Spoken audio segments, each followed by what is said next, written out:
Hi guys, कैसे हो बेटा? बढ़िया हो? मस्त हो? मस्त रहो। चलो बाबू देखो, आज के लेक्चर में हम लोग बात करेंगे वैद्युत क्षेत्र क्या होता है और वैद्युत क्षेत्र की तीव्रता क्या होती है। वैद्युत क्षेत्र की तीव्रता से संबंधित कुछ अच्छे न्यूमेरिकल लेकर के आए हैं। आज का वीडियो देखेंगे, बहुत मज़ा आएगा। ठीक है, और ये हम लोगों का लेक्चर नंबर 4 है। ठीक है ना। सो स्टार्ट करते हैं आज का लेक्चर। मैं उम्मीद करता हूँ कि आप लोग मस्त हैं और मस्त ही रहेंगे। सो शुरू करते हैं लेक्चर। हेडिंग लगाएंगे वैद्युत क्षेत्र। वैद्युत क्षेत्र, ठीक है ना। Electric field. चलो देखो, इलेक्ट्रिक फील्ड क्या होता है। देखिए वो क्या होता है ना कि कोई भी चार्ज होता है तो उसके चारों तरफ खुद का एक क्षेत्र उत्पन्न हो जाता है, एरिया उत्पन्न हो जाता है। मैग्नेट के हिसाब से समझते हैं। जैसे देखिए, किसी चुंबक को आप लोग लेंगे और उसके साथ कोई लोहे का पार्टिकल रहेगा या फिर दूसरा चुंबक रहेगा। तो जैसे ही एक चुंबक के पास में, ये चुंबक हो गया, इसके पास में कोई दूसरी लोहे की वस्तु लाएंगे तो ये उसको कुछ दूर से ही खींचेगा या फिर कुछ दूर से ही उसको दूर भगाएगा। इसका मतलब क्या है कि इस चुंबक का इसके चारों तरफ एक एरिया जनरेट है जिसे हम लोग चुंबकीय क्षेत्र कहेंगे। ये चुंबक है तो चुंबकीय क्षेत्र। लेकिन ठीक इसी प्रकार कोई चार्ज है, आवेश है, तो उसके चारों तरफ एक ऐसा क्षेत्र होता है जिसमें कोई दूसरा आवेश आता है तो उसके वैद्युत क्षेत्र का अनुभव करता है। ठीक है ना। या तो वो दूर से ही अट्रैक्ट हो जाएगा या तो दूर से ही रिपेल हो जाएगा। ठीक है ना। तो इस क्षेत्र को, जो इस आवेश के चारों तरफ जनरेट है, उसे कहते हैं वैद्युत क्षेत्र। यानी कहने का मतलब यह है कि किसी आवेश के चारों तरफ का वह क्षेत्र जिसमें कोई दूसरा आवेश इसके वैद्युत प्रभाव का अनुभव करता है। ठीक है ना। इसी को कहते हैं वैद्युत क्षेत्र। तो डेफिनेशन लिख लेते हैं वैद्युत क्षेत्र का। किसी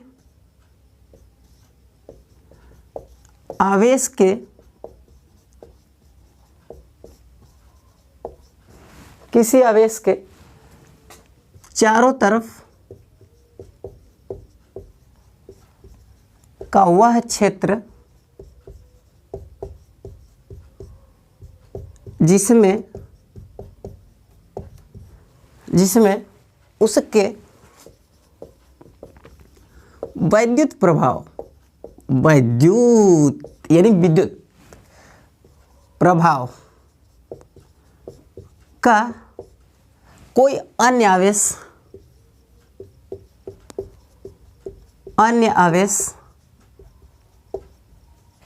अनुभव करता है, अनुभव करता है। ठीक है बाबू। किसी आवेश के चारों तरफ का वह क्षेत्र है जिसमें कोई दूसरा आवेश इसके वैद्युत क्षेत्र या फिर वैद्युत प्रभाव का अनुभव करता है। आगे बढ़ जाए। चलिए, ये तो अनुभव करता है, सही बात है। अब आगे बढ़ते हैं। देखिए बाबू, ये जो है ना, दूसरा आवेश या तो अट्रैक्ट होगा या तो फिर रिपेल होगा। सही है। चलिए, अब आते हैं हम लोग वैद्युत क्षेत्र की तीव्रता को लेकर के। ठीक है, ये हम लोगों का हो गया वैद्युत क्षेत्र।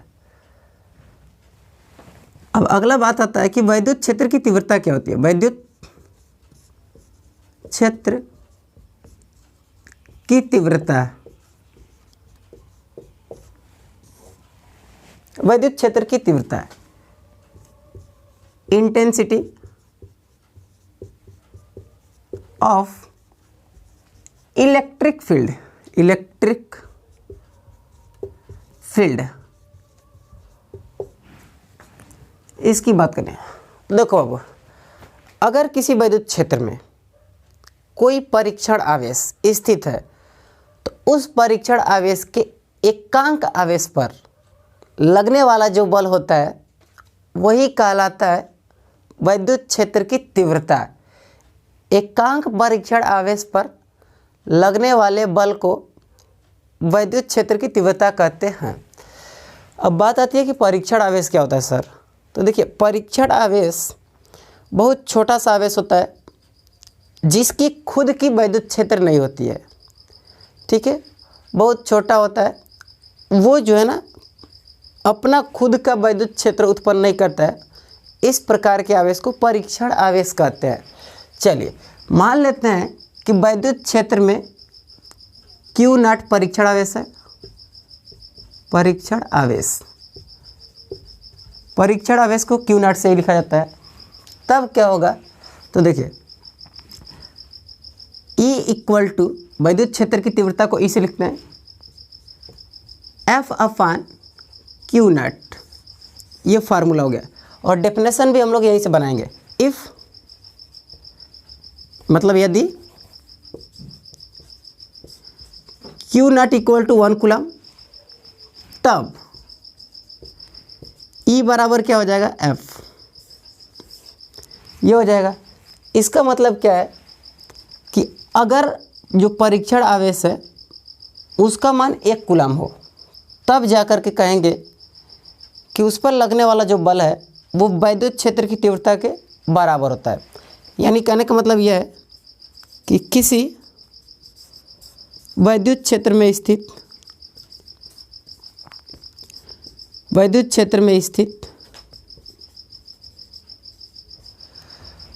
परीक्षण आवेश के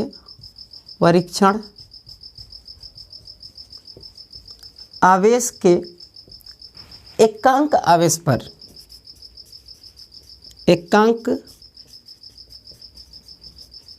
आवेश पर लगने वाले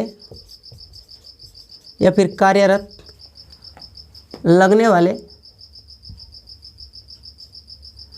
वैद्युत बल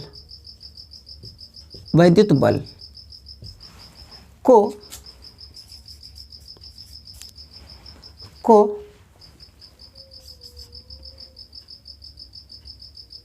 परीक्षण आवेश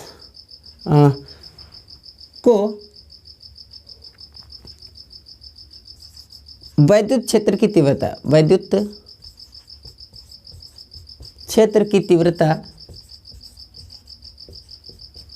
कहते हैं। ठीक है, इसे कैपिटल E से प्रदर्शित करते हैं। सही बात है। देखिए कैपिटल E से करते, लेकिन इस पे लगा है वेक्टर, क्योंकि यह एक सदिश राशि है। ठीक है, तो वैद्युत क्षेत्र कैसी राशि है, तो सदिश राशि। यह एक सदिश राशि है।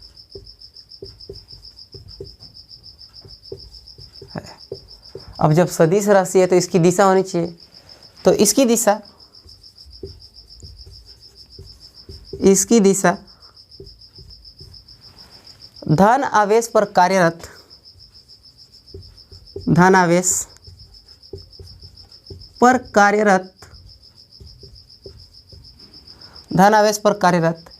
वैद्युत बल की दिशा में होता है। वैद्युत बल की दिशा में होता है।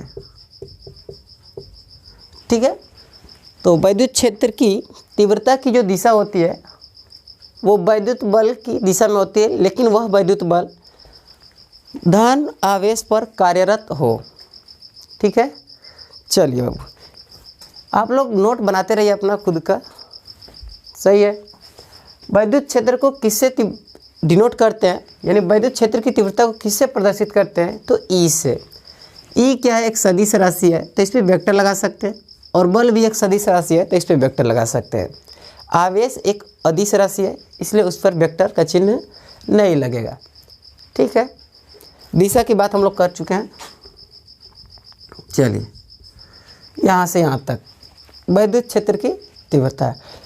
अब जो हम लोगों का अगला टॉपिक आएगा वो आएगा कि किसी बिंदु आवेश के कारण r दूरी पर स्थित किसी बिंदु पर वैद्युत क्षेत्र की तीव्रता कितनी होती है, इसके बारे में डिस्कस करेंगे। सो इसको नोट कीजिए, आगे चलते हैं। चलिए देखिए जरा, इसको मिटाते हैं। मज़ा आ रहा है लेक्चर में? हाँ सर जी, बहुत मज़ा आता है। आप पढ़ाते हैं तो मन लगता है।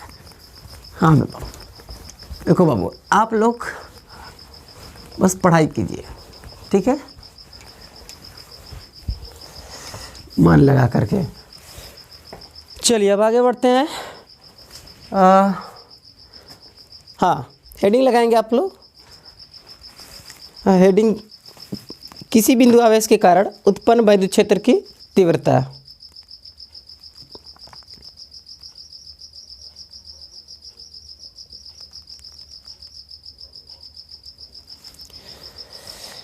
हो गया? देख ले कैमरे में आ रहा है कि नहीं? बहुत बढ़िया आ रहा है। चलो बाबू देखो, किसी, हेडिंग लगाएंगे, किसी बिंदु आवेश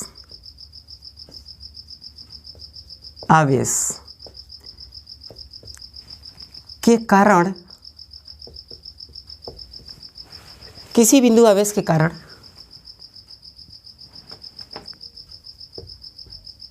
वैद्युत क्षेत्र में स्थित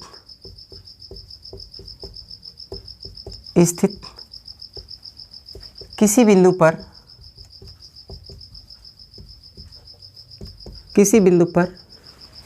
वैद्युत क्षेत्र की तीव्रता, वैद्युत क्षेत्र की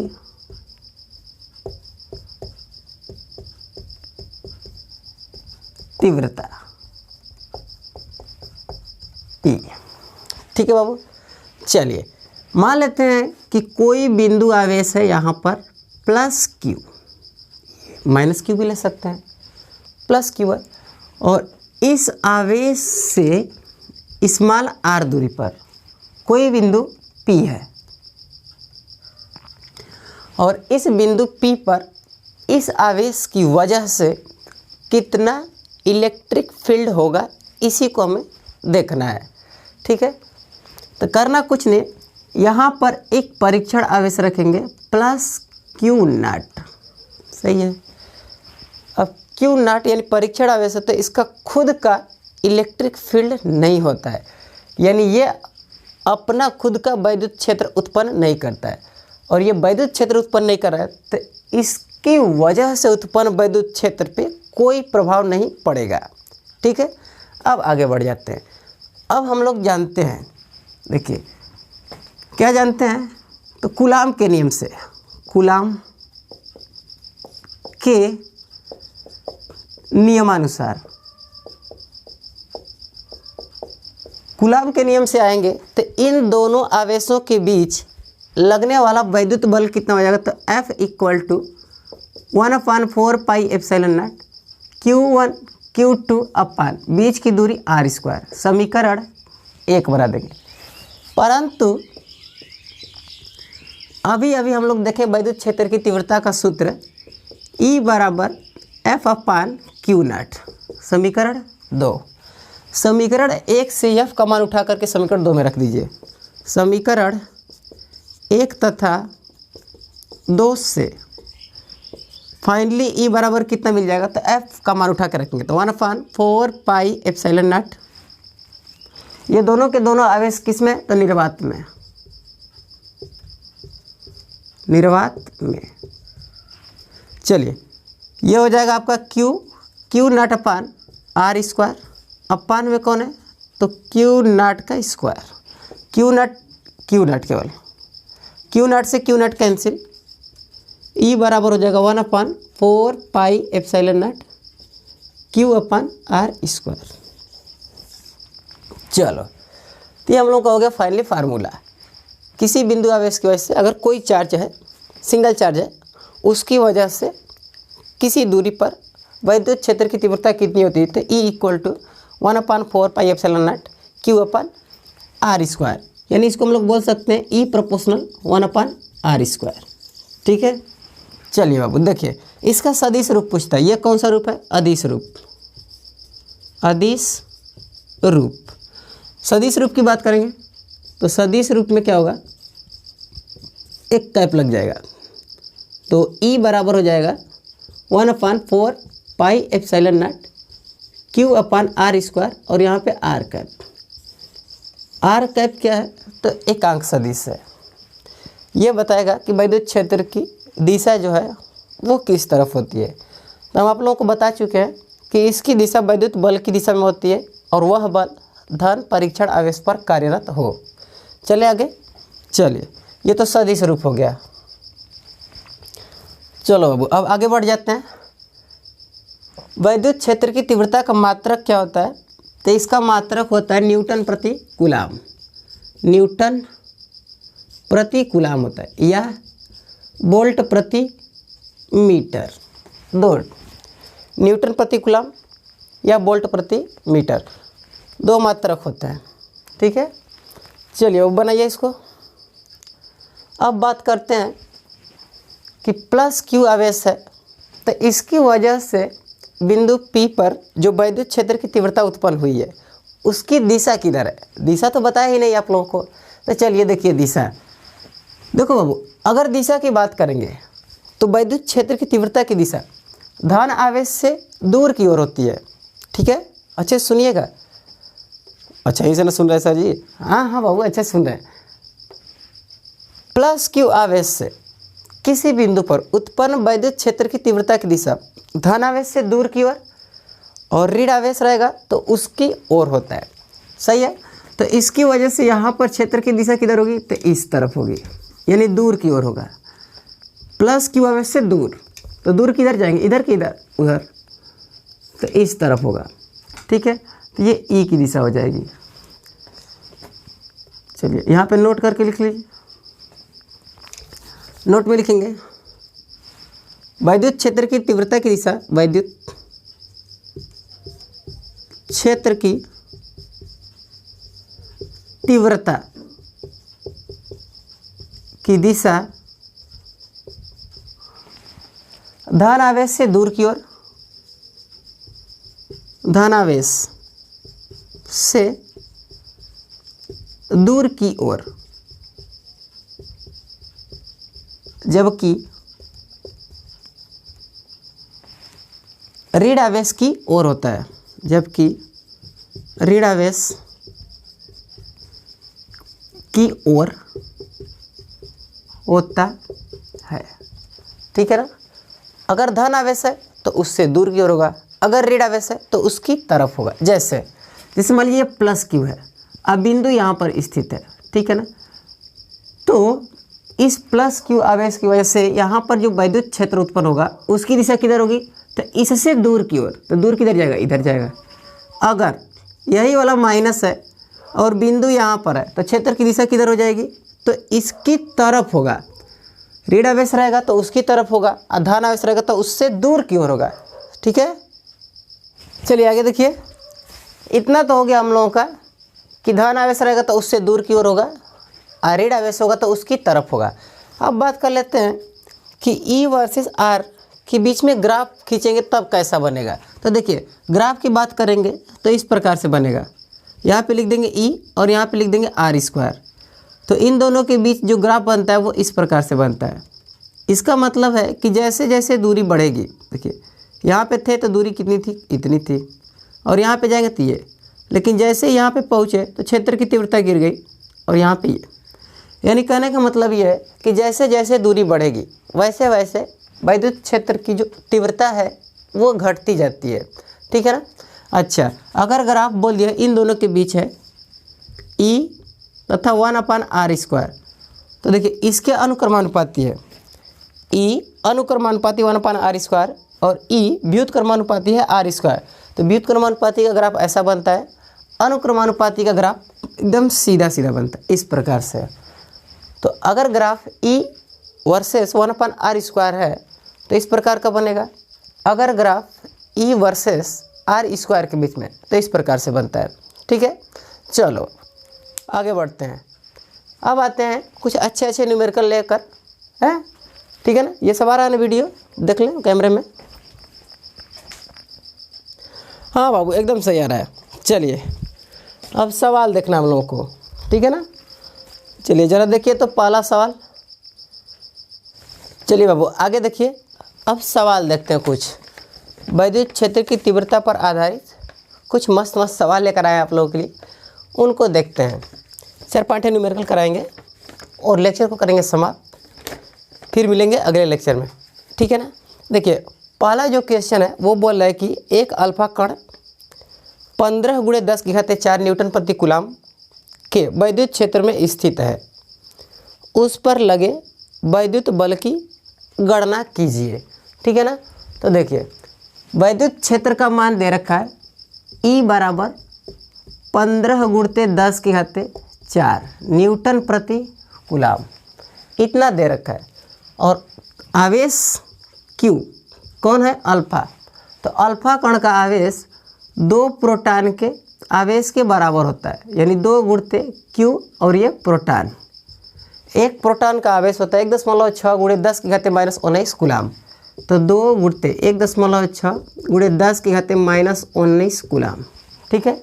चलिए आगे देखिए 16 दूनी के 32 यानी 3.2 × 10⁻⁻19 कूलाम, यह आवेश मिल गया। हमसे पूछ रहा है कि आप बताइए कि उस पर कितना बल लगेगा। तो E बराबर फार्मूला होता है F/Q। तो F इक्वल टू कितना हो जाएगा, तो Q × E। Q का मान आपके पास है 3.2 × 10⁻⁻19 गुणे E का मान 15 × 10⁻⁴ गुणा करते हैं। 15 दूनी 30, 15 × 45 और 3 48 दशमलव 1 अंक पे गुणे 10⁻⁻ कितना हो जाएगा, तो 19 में से 4 घट जाएगा -15। इसको हम लिखना चाहते हैं 4.8, तो गुणे 10⁻⁻ कितना हो जाएगा। ज़रा देखिए एक अंक इधर लाना है तो ये घात 1 थे, मतलब कि अंक जो है 1 कम होगा, ठीक है ना। तो ये हो जाएगा 10⁻⁻14 न्यूटन, ठीक है। आंसर बनाइए इसको। चलो बाबू दूसरा सवाल देखो। दूसरा सवाल क्या बोल रहा है उसके बारे में देखते हैं। देखिए दूसरा सवाल है कि एक बिंदु आवेश से 1 मीटर की दूरी पर उत्पन्न वैद्युत क्षेत्र की तीव्रता 450 न्यूटन प्रति कूलाम है, आवेश का मान ज्ञात कीजिए, ठीक है। दूरी दे रखा है, यानी ये आवेश है, इसको बोल दे रहे Q आवेश, ठीक है। और इससे दूरी दे रखा है कितना, तो 1 मीटर पर स्थित कोई बिंदु P है, और इस बिंदु पर जो वैद्युत क्षेत्र की तीव्रता है वो E बराबर 450 न्यूटन प्रति कूलाम ये दे रखा है, ठीक है। R दे रखा है, ये बीच की दूरी R, ठीक है ना। अब हमें क्या ज्ञात करना है, तो आवेश का मान। देखिए बाबू फार्मूला हम लोग जानते हैं, ये सिंगल आवेश है, इसकी वजह से यहाँ पे क्षेत्र की तीव्रता पता है। तो किसी एक बिंदु आवेश की वजह से वैद्युत क्षेत्र की तीव्रता का फार्मूला E इक्वल टू होता है 1/4πε0 Q/r²। Q का मान पूछ रहे, E का मान दे रखा है 450, 1/4πε0 का मान होता है 9 × 10⁻⁹। Q का मान पता नहीं है, इसका मान ज्ञात करना है। R का मान 1, तो 1 का स्क्वायर, ठीक है। 9 से काट देंगे इसको, 9 × 5 = 45, तो ये 50 हो जाएगा। यानी 50 बराबर ये Q × 10⁻⁹, 1 का वर्ग 1 हो जाएगा। तो यहाँ से Q बराबर निकालेंगे तो ये कितना हो गया, 50/10⁻⁹। अब इसको ऊपर कर देंगे तो ये हो जाएगा 50 × 10⁻⁹, ठीक है। अब यहाँ पे 50 है तो इसको लिखेंगे 5 × 10⁻⁸ 8 कि 10, ये बताइए। देखो अब ये गलत है, अभी 10⁻⁹ थोड़ा होगा, ये ऊपर जाएगा तो माइनस हो जाएगा, ठीक है। तो ये कितना हो जाएगा, तो -8 कूलाम। तो Q बराबर हो गया 5 × 10⁻⁻- 8 कूलाम। चलिए जल्दी से नोट कीजिए उसको।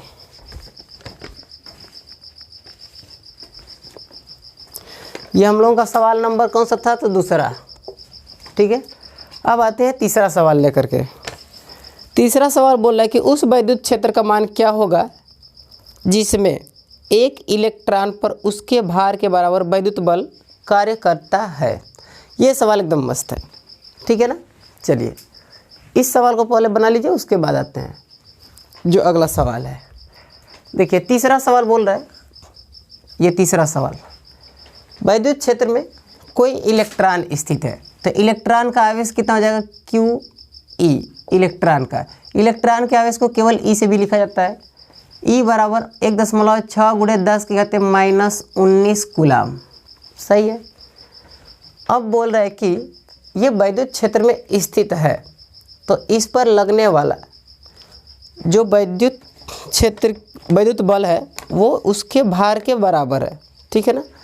यानी F जो है वो किसके बराबर है? तो W के। अब F इक्वल टू फार्मूला जानते हैं Q इंटू ई बराबर, और W इक्वल टू होता है M इंटू जी।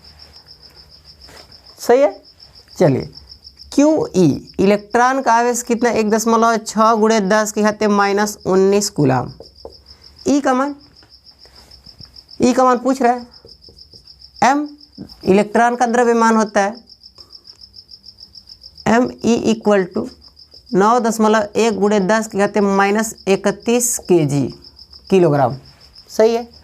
चलिए अब जरा देखिए, तो यहाँ से हो जाएगा M का मान 9.1 गुणे 10 की घात -31 और G का मान 9.8 कि 10 ले लें। जब तक क्वेश्चन में नहीं बोला है कि 10 लीजिए तब तक 9.8 से काम चलाएंगे। तो E बराबर फाइनली मिल जाएगा हम लोगों को 9.1 गुणे 9.8 गुणते 10 की घात -31 और ये बटा में चल जाएगा 1.6 गुणे 10 की घात -19। सही है। अब इस पूरे को हल करेंगे, इसका इसमें गुणा करेंगे और इससे भाग दे देंगे। गुणा करने का तरीका आप लोगों को पता है। तो देखिए दशमलव से दशमलव खत्म, 12वां स्थान पे, तो 91 बटे कितना हो जाएगा? 16 गुणते 98 गुणे 10 की घात 31 में से 19 घट जाएगा, कितना बच जाएगा? तो 12। 19 घटेगा तो 12, क्योंकि ऊपर जाएगा तो प्लस हो जाएगा।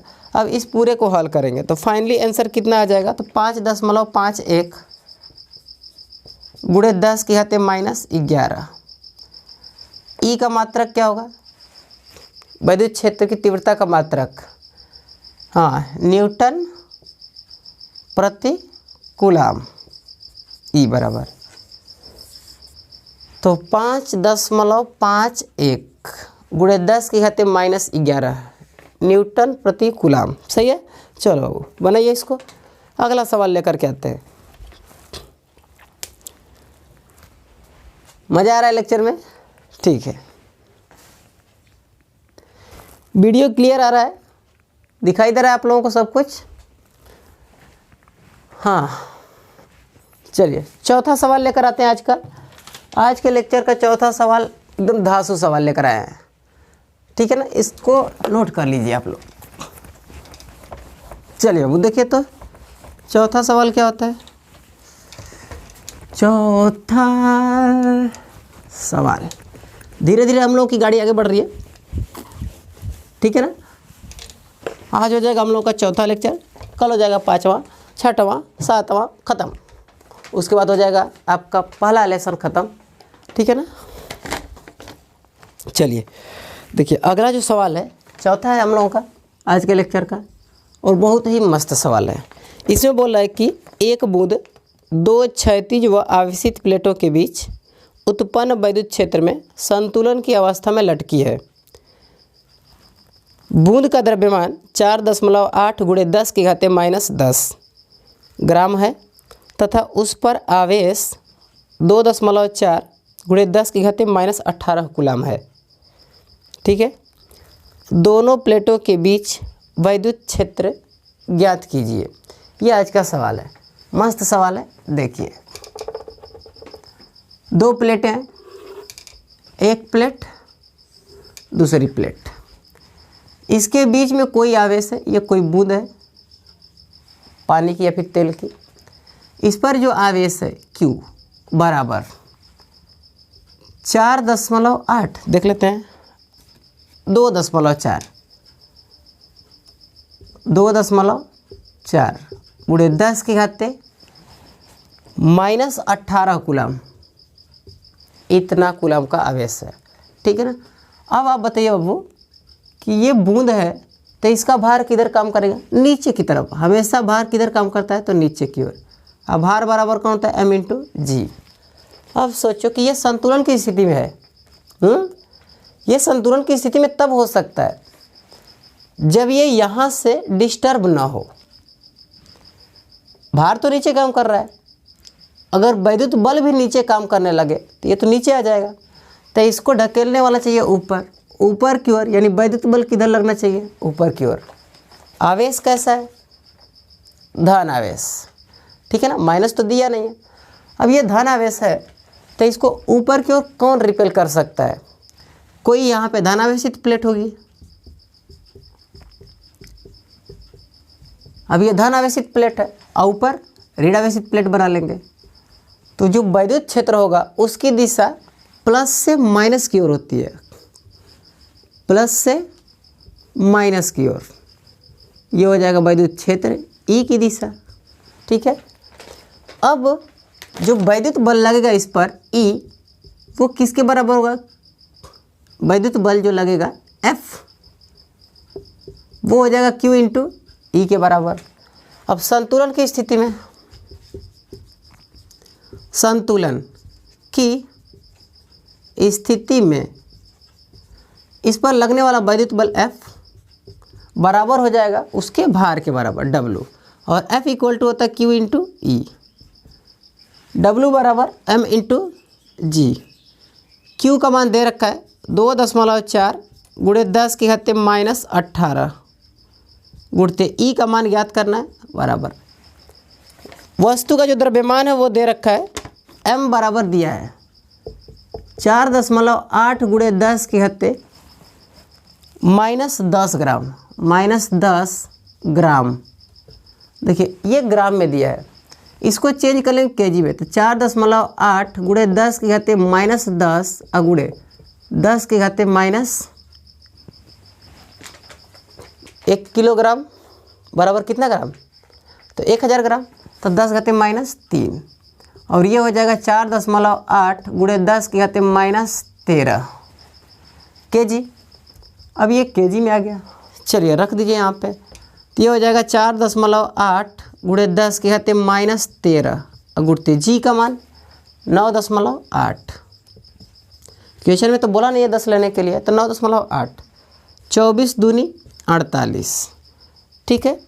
तो E बराबर फाइनली मिल जाएगा, 2 का इसमें गुणा कर देंगे, 2 8 16 और 2 9 18 1 19, यहाँ पे दशमलव लग जाएगा, गुणे 10 की घाते -13 और नीचे आ जाएगा 10 की घाते -18। चलिए ये हो जाएगा 19.6 गुणे 10 की घाते, इसको ऊपर कर देंगे तो कितना हो जाएगा 5। सही है। चलिए यानी अगर बोलेंगे इतना लिखने के लिए तब कितना होगा, तो ज़रा देखिए 1.96 गुणे 10 की घाते, इसको इधर ला रहे हैं तो यहाँ पे कितना हो जाएगा, तो 6। ई मात्रक क्या हो जाएगा, तो न्यूटन प्रति कूलम। आप यहाँ तक छोड़ेंगे तो भी आंसर सही है। चलिए बनाइए, ये आज का सवाल है। मज़ा आ गया। देखिए 2 प्लेटें हैं, यहीं पे आप लोगों को समझना है, ये जो आवेश है वो धन आवेश है, क्योंकि क्वेश्चन में ये नहीं बोला है कि माइनस है। ठीक है ना, केवल मान दिया है तो इसके आगे प्लस चिन्ह है तो प्लस। ठीक है ना। चलिए बनाइए।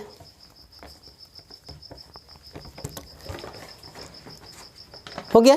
चलिए अगला सवाल देखिए, मिटा दे इसको। ठीक है, आप लोग नोट करते रहिए। अगला सवाल लेकर आते हैं ज्यामिति पर आधारित। ठीक है, चलो देखिए अगला सवाल क्या बोल रहा है। अगला सवाल बोल रहा है कि एक समबाहु त्रिभुज ABC के शीर्ष A पर प्लस 0.1 माइक्रो कूलम का आवेश रखा है।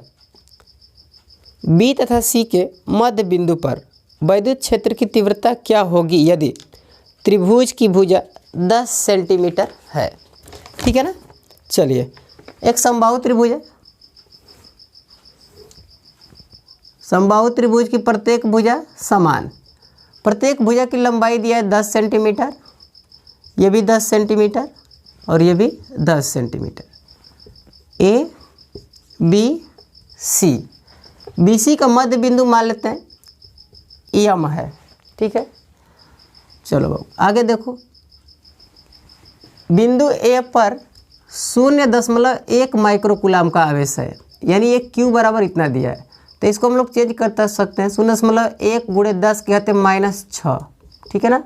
अब इतना कूलाम हो गया, दशमलव हटाना चाहते हैं तो 1 × 10 के घाते -7 कूलाम, ये क्यू का मान आ गया। पूछ क्या रहा है कि इसके मध्य बिंदु पर, यानी बीसी के मध्य बिंदु पर, तो इसको ऐसे मिलाते हैं, ये मध्य बिंदु। ठीक है, चलिए जरा देखिए तो आवेश कहाँ पर स्थित है, ए पर। कहाँ पे हमें निकालना है वैद्युत क्षेत्र की तीव्रता, एम पर, क्योंकि बीसी का मध्य बिंदु कौन है, एम, यहाँ पे निकालना। तो सबसे पहले तो हमको ये दूरी चाहिए, यानी एम का मान चाहिए। देखिए ये पूरा का पूरा 10 सेंटीमीटर, तो आधा कितना हो जाएगा 5 सेंटीमीटर, ये वाला, ये कितना 10। आप या तो पाइथागोरस प्रमेय लगा लो या तो त्रिकोणमिति अप्लाई कर दीजिए। समबाहु त्रिभुज का प्रत्येक कोण कितना डिग्री का, 60। तो त्रिभुज ए बी एम में हमको चाहिए लंब, कर्ण का मान पता है, तो लंब बटे कर्ण कौन देता है, साइन थीटा, तो साइन 60 अंश बराबर लंब, लंब का मान एम पता नहीं है, बटे कर्ण का मान 10, साइन 60 अंश का मान कर्ण में 3/2 बराबर एम बटे 10, 2 से काट देंगे 5, फाइनली एम बराबर आ जाएगा 5 कर्ण में 3 सेंटीमीटर। इसको मीटर में चेंज कर दीजिए, 5 कर्ण में 3 गुणते 10 के घाते -2 मीटर, ये मीटर में हो गया। अब क्या करना है, इसकी वजह से यहाँ पर वैद्युत क्षेत्र की तीव्रता है E बराबर 1/4πε0 Q अपान r², यही तो r हो जाएगा। इस पूरे का मान 9 × 10 के घाते 9, Q का मान दे रखा है 1 × 10 के घाते -7 कूलाम में रखेंगे, r², r का मान कितना है 5, कर्ण में 3 × 10 के घाते -2 का वर्ग। चलिए इसका गुणा करेंगे 9 × 10 के घाते 2 बटे, इसको हल करेंगे तो 5 × 5 = 25 और गुणे 3 गुणते 10 के घाते -4। ठीक है, 3 × 9, ये फाइनली हो जाएगा 3/25 गुणे 10 के घाते, ये ऊपर जाएगा तो कितना 6।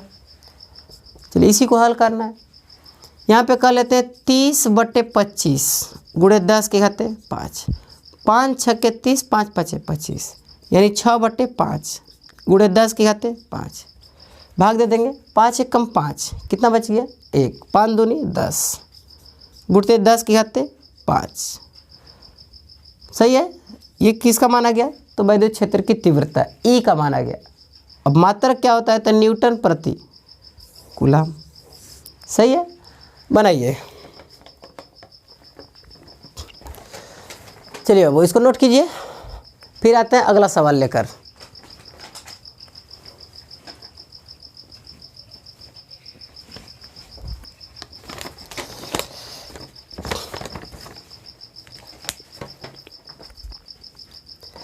चलिए हो गया। देखिए अगला सवाल भी, सब सवाल मस्त मस्त हैं, ठीक है ना। देखिए समझ में आ रहा है ना, हाँ ठीक है। समझ में नहीं आएगा तो वीडियो क्लोज कर दीजिएगा। हाँ समझ में आएगा सर तो वीडियो क्लोज नहीं करना है, दूसरों को शेयर कर देना है, ठीक है। और ऐसा ही नोटिफिकेशन पाने के लिए चैनल को सब्सक्राइब कर लेना है। और सभी बच्चों को बताइए कि ब्रिजेश सर का यूट्यूब पे चैनल हो गया है और एकदम धांसू क्लास चल रही है, रेगुलर चल रही है। आज लेक्चर हो जाएगा हम लोगों का चौथा, ठीक है ना। चलिए अगला सवाल लेकर आते हैं। बोला है कि चित्र में 3 बिंदुओं ABC के बीच की दूरियां प्रदर्शित हैं। बिंदु A तथा B पर क्रमशः Q1 बराबर +1.2 × 10⁻⁻8 कूलम तथा Q2 बराबर -1.6 × 10⁻⁸ कूलम आवेश स्थित है। बिंदु C पर परिणामी वैद्युत क्षेत्र की तीव्रता ज्ञात कीजिए। चित्र दे रखा है, देखिए चित्र में ये फिगर बनाया है, एक त्रिभुज है, ठीक है ना, ये इस प्रकार से दिया है। यहाँ पर बोल रहा है कि C है और A है, ये B है, ठीक है। इसकी लंबाई दिया है 5 सेंटीमीटर, 3 सेंटीमीटर और ये 4 सेंटीमीटर, इस प्रकार से दे रखा है। Q1 Q2, Q1 जो बैठा है वो A पर है, यहाँ पे Q1 है और यहाँ पर Q2। Q1 का मान दे रखा है कितना है तो 1.2 × 10⁻⁻8 कूलम और Q2 का मान है 1.6 × 10⁻⁻8 कूलम। ये माइनस है और ये प्लस, सही है। चलिए तो बोल रहा है कि बिंदु C पर वैद्युत क्षेत्र की तीव्रता कितनी होगी। अब गौर से देखिए, करना क्या है हम लोगों को, थोड़ा दिमाग को खोल लीजिएगा, गौर से देखेंगे इस त्रिभुज को, तब ये त्रिभुज समझ में आएगा कि कौन सा त्रिभुज है। देखिए त्रिभुज में 3 भुजाएं हैं, 3, 4, 5, 3 सेंटीमीटर, 4 सेंटीमीटर, 5 सेंटीमीटर की है। तो ज़रा सोचो, ये 5 है तो 5 का वर्ग कितना हो जाएगा 25 बराबर 3 का वर्ग 9 प्लस 4 का वर्ग 16, तो 16 9 25। क्या पाइथागोरस प्रमेय लागू हो जा रहा है? बिल्कुल लागू हो जा रहा है। तो जब किसी त्रिभुज में पाइथागोरस प्रमेय लागू हो जाए तो वो त्रिभुज समकोण त्रिभुज होता है, और समकोण त्रिभुज है तो 90 अंश कहाँ पे बन रहा है, तो कर्ण का मान हो जाएगा 5 और कर्ण के सामने होता है 90 डिग्री। यानी बिंदु C पर कितने डिग्री का कोण बन रहा है तो 90 डिग्री। त्रिभुज कौन सा हो जाएगा तो समकोण त्रिभुज। अब चलते हैं बिंदु C के पास, ये धनावेश है, तो धनावेश की वजह से C पर वैद्युत क्षेत्र की तीव्रता धनावेश से दूर की ओर होगा, ठीक है, और ऋणावेश की वजह से ऋणावेश की तरफ होगा।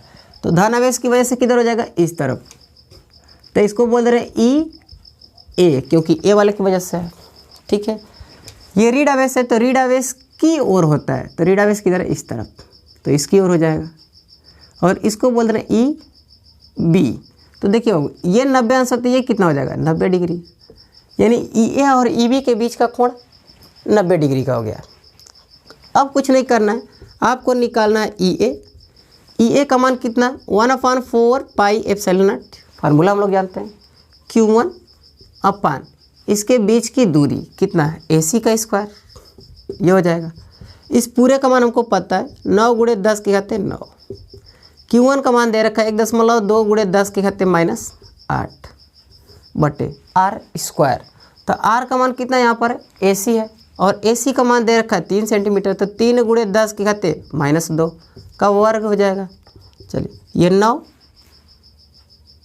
× 1.2 उठते 10 के खाते कितना हो जाएगा तो 1, यहाँ पे 3 तरीके 9 उड़े 10 के खाते -4, 9 से 9 कैंसिल, आपका हो जाएगा 1.2 × 10 के खाते, ये ऊपर जाएगा 5, सही है। फाइनली आप इसको बना लीजिए 12 × 10 के खाते 4, इतना न्यूटन प्रति कूलम। इसी प्रकार EB बराबर इसकी वजह से 1/4 pi epsilon not Q2 upon R का मान कौन सा हो जाएगा तो इस बार हो जाएगा BC, तो BC का स्क्वायर। इस पूरे का मान 1/4 पाई एप्सिलॉन नॉट का मान होता है 9 × 10 के घाते 9। Q2 का मान दे रखा है 1.6 × 10 के घाते -8। देखिए हम लोग चिन्ह सहित नहीं रख रहे हैं, चिन्ह से ही तो पता कर रहे हैं कि दिशा किधर होगा, बटा में कितना हो जाएगा तो BC का स्क्वायर। BC का मान कितना है 4, तो 4 सेंटीमीटर, तो इसको पहले बदलेंगे मीटर में और इसका कर देंगे वर्ग। ये हो जाएगा 9 गुणते 1.6 गुणे 10 की घाते 1, नीचे कितना हो जाएगा तो 16 गुणे 10 की घाते -4। अब आगे यहाँ से इसको काट देंगे, हो जाएगा काम खत्म। 1 बच गया कितना तो 9 गुणे 10 की घाते, ये ऊपर चढ़ जाएगा तो 4 न्यूटन प्रति कूलाम। चलिए इतना हो गया। अब आते हैं, बात करते हैं बिंदु सी पर जो परिणामी वैद्युत क्षेत्र की तीव्रता होगी वो कितनी होगी। तो बिंदु सी पर परिणामी वैद्युत क्षेत्र की तीव्रता, वैद्युत क्षेत्र की तीव्रता, ठीक है ना। ई बराबर कितना होगा बाबू, तो ई परिणामी का फार्मूला होता है ई ए का स्क्वायर प्लस ई बी का स्क्वायर हो जाएगा प्लस 2EA आकाश इन दोनों के बीच का कोण 90, काश 90 का मान 0 और ये पूरा का पूरा हो जाएगा 0। फाइनली हम लोगों को क्या मिलेगा तो EA का वर्ग यहाँ पे तो 12 गुणते 10 की घाते 4 का वर्ग प्लस यहाँ से हो जाएगा 9 गुणे 10 की घाते 4 का वर्ग और ये सब के सब 0। चलिए इसको देखिए 12 बार 144 गुणे 10 की घाते कितना तो 8 वर्ग प्लस 9 9 81 गुणे 10 की घाते 8, सही है। अब इन दोनों को जोड़ेंगे तो 144 और 81 225 गुणे 10 की घाते 8, इसका वर्गमूल निकाल देंगे 15 गुणे 10 की घाते 4, इसको लिख सकते हैं 1.5 गुणे 10 की घाते 5 न्यूटन प्रति कूलाम। ये हो जाएगा फाइनली आंसर, ठीक है ना। दिशा की बात करेंगे तो किस तरफ हो जाएगी तो ए से बी की ओर, ठीक है। बनाइए उसको, चलिए छापिए।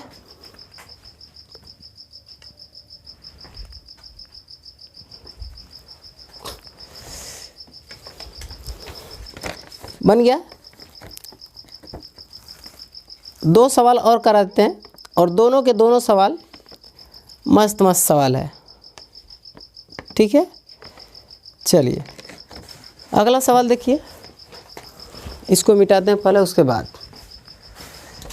अगला सवाल आता है चतुर्भुज पर आधारित।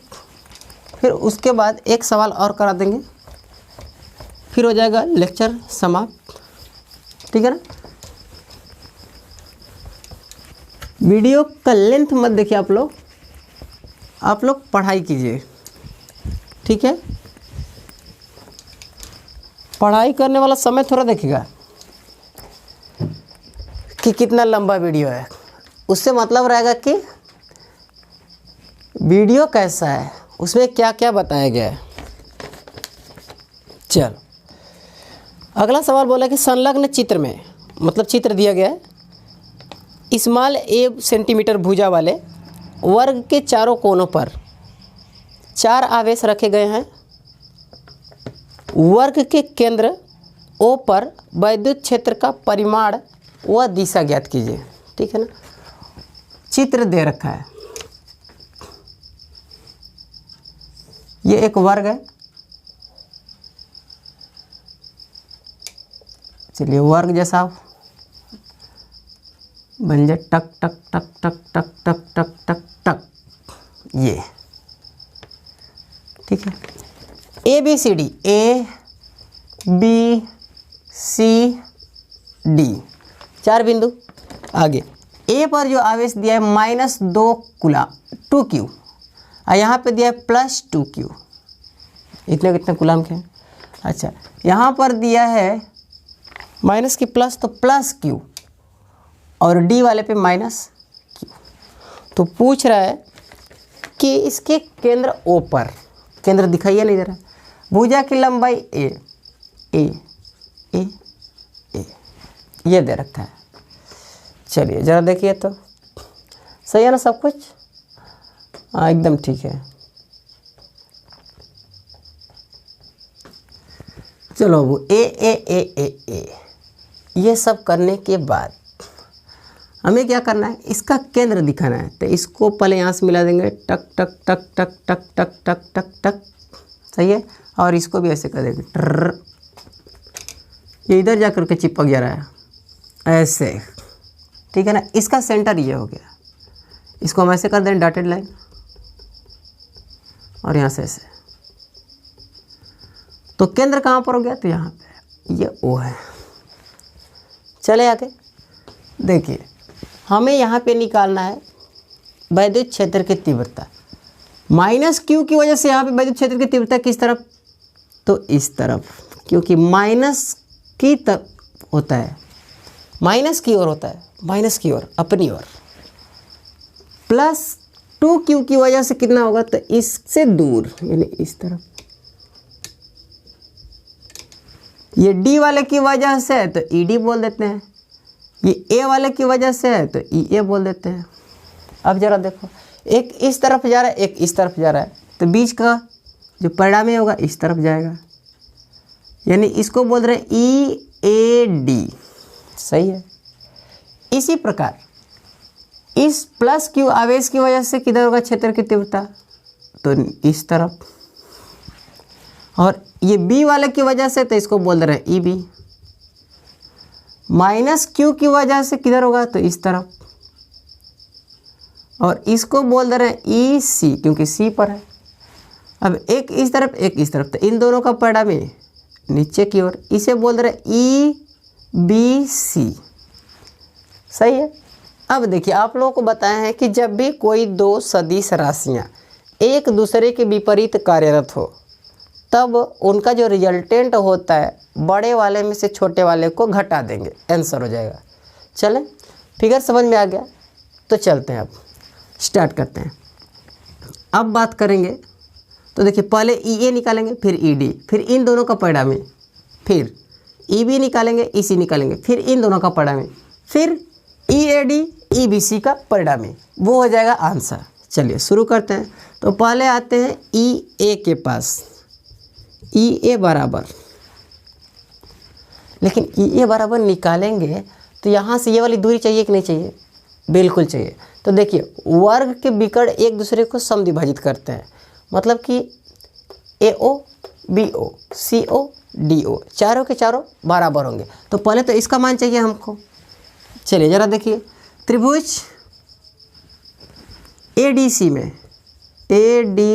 में, सही है, त्रिभुज ADC में चलेंगे तो कर्ण AC बराबर हो जाएगा कड़ी में A² प्लस A², और ये आ जाएगा 2 कड़ी में A, कि A कड़ी में 2, A कड़ी में 2, ये गलत है। यहाँ से करेंगे तो A√2, इतना आ गया। अब जरा देखिए, AC का आधा AO और CO, यानी AO बराबर CO बराबर BO बराबर DO, अब बराबर AC/2, यानी A करड़ी में 2/2। इसको हम लिख सकते हैं A करड़ी में 2 बटे, करड़ी में 2 गुणते करड़ी में 2, कट जाएगा, आ जाएगा A करड़ी में 2, यानी AO BO CO DO का मान कितना आ गया, तो A करड़ी में 2। चलिए अब आते हैं EA की बात करते हैं। EA बराबर 1/4 पाई एप्सिलॉन नॉट, ठीक है। यहाँ पे कौन सा आवेश बैठा है, तो 2Q, तो 2Q Q/r² होता है, और R का मान कितना है, तो AO²। इसको हल करेंगे 1/4 पाई एप्सिलॉन नॉट, सही है। 2Q अपान AO का मान कितना आ गया, तो A/√2 का स्क्वायर। इसको हल करेंगे, ये हो जाएगा 2 ऊपर चला जाएगा तो 4, 1/4 पाई एप्सिलॉन नॉट, ये कितना हो जाएगा 4Q/A²। ये किसका मान हो गया, तो EA का मान। समीकरण 1 बना लेते हैं। इसी प्रकार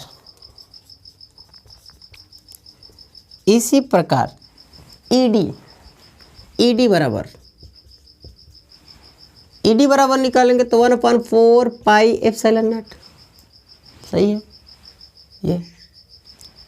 यहाँ पर भी आवेश 2q, तो 2q अपान, यहाँ से कौन है तो ED वाला में देखिए ये लग रहा है तो DO का स्क्वायर, और DO का मान भी 1 कड़ी में 2, इसका स्क्वायर।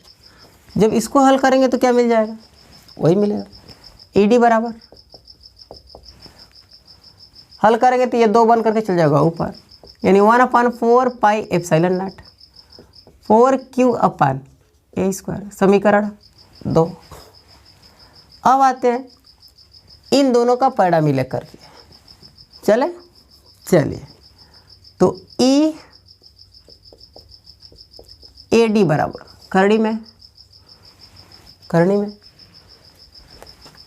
EA का स्क्वायर प्लस ED का स्क्वायर प्लस 2EA ED आकाश इन दोनों के बीच का कोण। वर्ग के जो विकर्ण होते हैं एक दूसरे को 90 अंश पे काटते हैं, ठीक है। तो काश कितना हो जाएगा 90 डिग्री, और काश 90 का मान 0, तो ये पूरा का पूरा मान 0, ठीक है ना। अब आगे बढ़ जाते हैं तो मिलेगा क्या सर, EA का वर्ग प्लस ED का वर्ग। EA का मान कितना है तो 1/4 pi epsilon not 4q upon a square और पूरे का स्क्वायर प्लस इसका मान 1/4 pi epsilon not 4q upon a square और पूरे का होल स्क्वायर, ठीक है ना। पूरा का पूरा क्वांटिटी बाहर हो जाएगा कड़ी से, यानी 1/4 pi epsilon not 4q upon a square, अब बच जाएगा कड़ी में 2, इतना हो गया। अब आगे बढ़ जाते हैं, अब EB और EC इन दोनों का मान निकालेंगे, फिर इसका परिणाम निकालेंगे, ठीक है ना। तो EB बराबर, जब EB की बात करेंगे तो 1/4 पाई एप्सिलॉन नॉट तो लगेगा ही लगेगा। EB किसकी वजह से है तो इसकी वजह से, इसके बीच का दूरी यह है, आवेश कितना है Q, तो Q अपान BO का स्क्वायर, तो BO का मान भी कितना है 1 कड़ी में 2, तो 1 कड़ी में 2 का स्क्वायर, यानी मिल जाएगा 1/4 पाई एप्सिलॉन नॉट, ये ऊपर चलेगा तो 2q अपान ए स्क्वायर। इसी प्रकार हो जाएगा आपका EC बराबर 1/4 पाई एप्सिलॉन नॉट। अब EC किसकी वजह से, इन दोनों की वजह से, सही है। अब इन दोनों की वजह से है तो यहाँ पर आवेश कितना है Q अपान CO का मान वही A बटे करड़ी में 2 का वर्ग। अब यहाँ से देखेंगे तो 1/4 pi epsilon naught 2q upon a square, ठीक है। चलिए बाबू, अब इन दोनों का परिणाम, क्वेश्चन लंबा है, यानी EBC इन दोनों का परिणाम निकालेंगे तो करड़ी में EB square plus EC square plus 2EB EC कास 90 डिग्री, कास 90 का मान 0, तो ये पूरा का पूरा 0। चलिए अब आगे देखिए, EB का मान 1/4 pi epsilon naught 2q upon a square का square plus 1/4 pi epsilon naught 2q upon a square का होल स्क्वायर।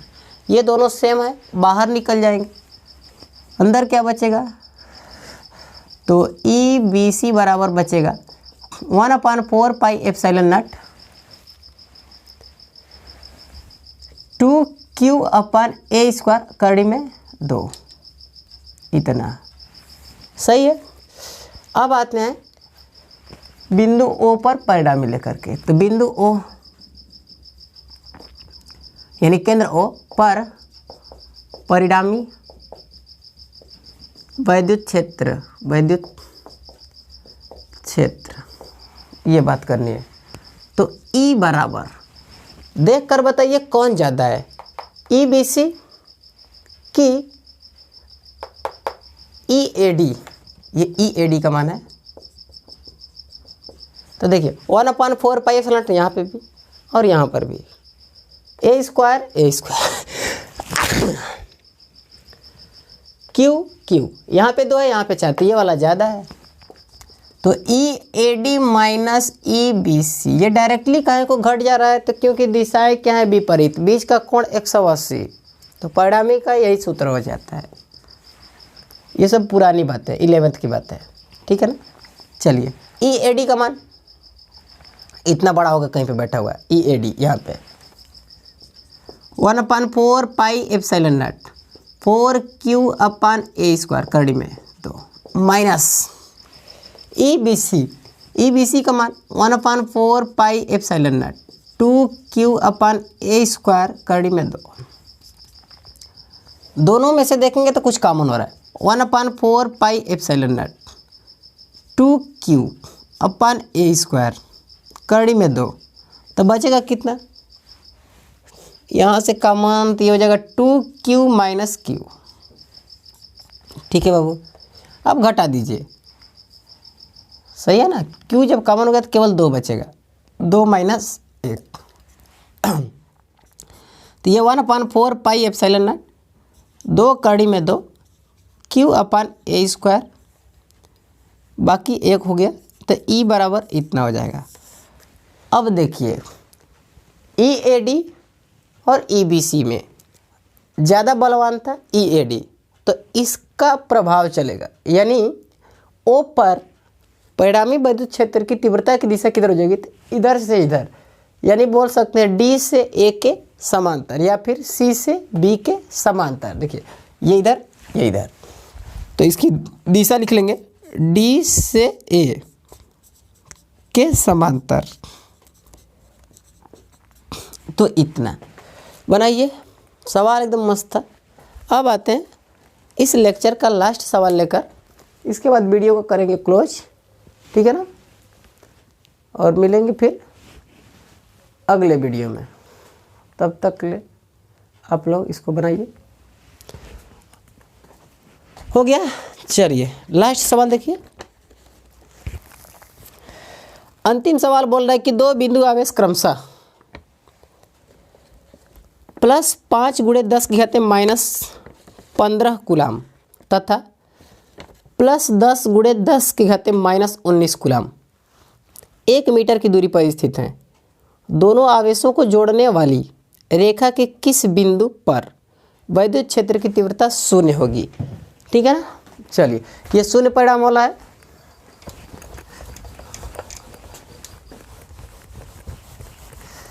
पहले इसको मिटा करके तब देखेंगे सवाल। चलिए ये सवाल समझ में आ गया। सवाल मस्त था, बोर्ड एग्जाम में पूछा हुआ सवाल है,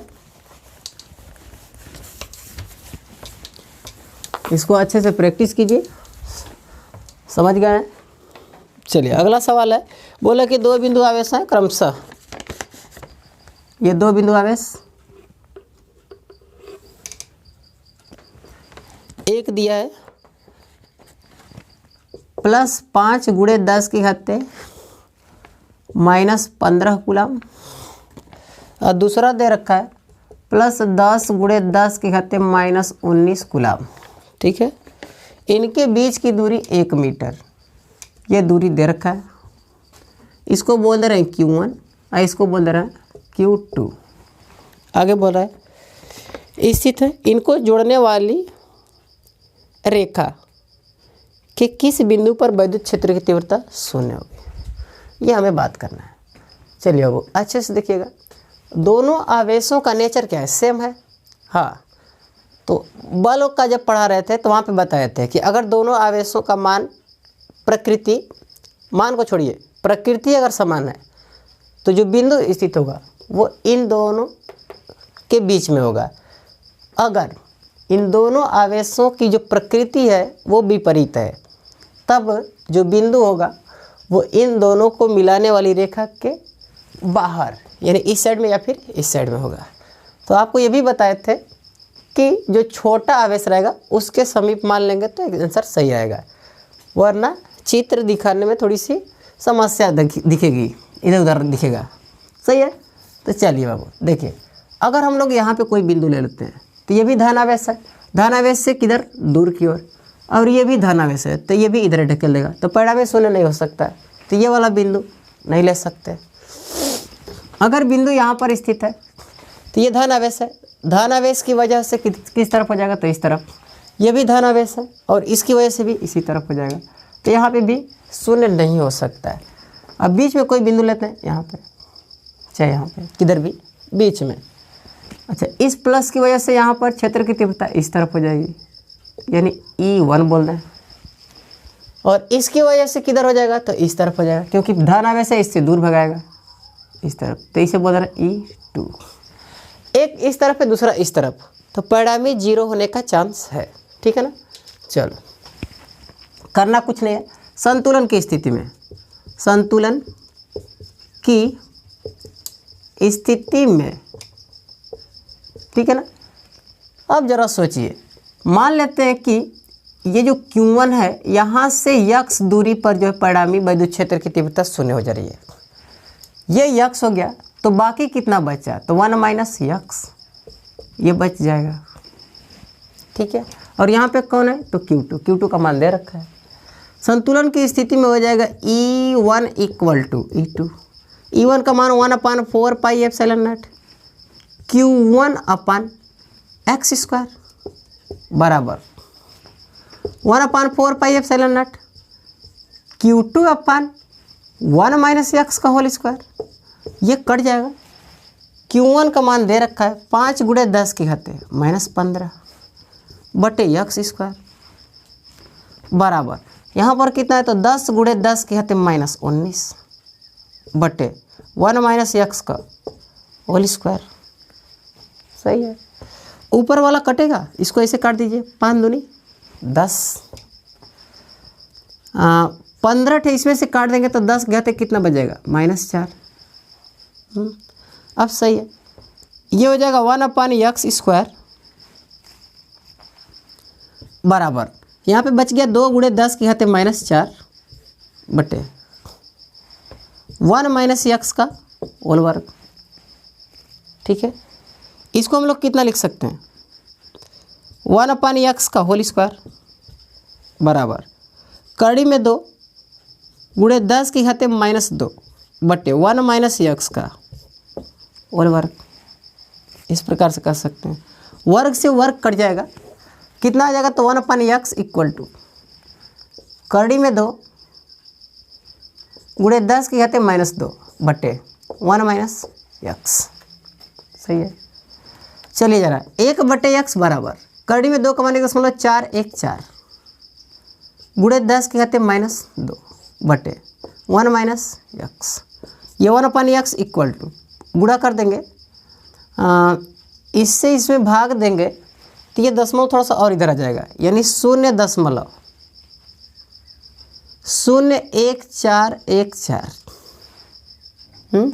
दशमलव को इधर ले जाएंगे तो 100 से गुणा करना पड़ जाएगा। सही है, बटे 1 माइनस एक्स, तिरिया गुणा करेंगे तो 1 माइनस एक्स इक्वल टू ये हो जाएगा 0.014x।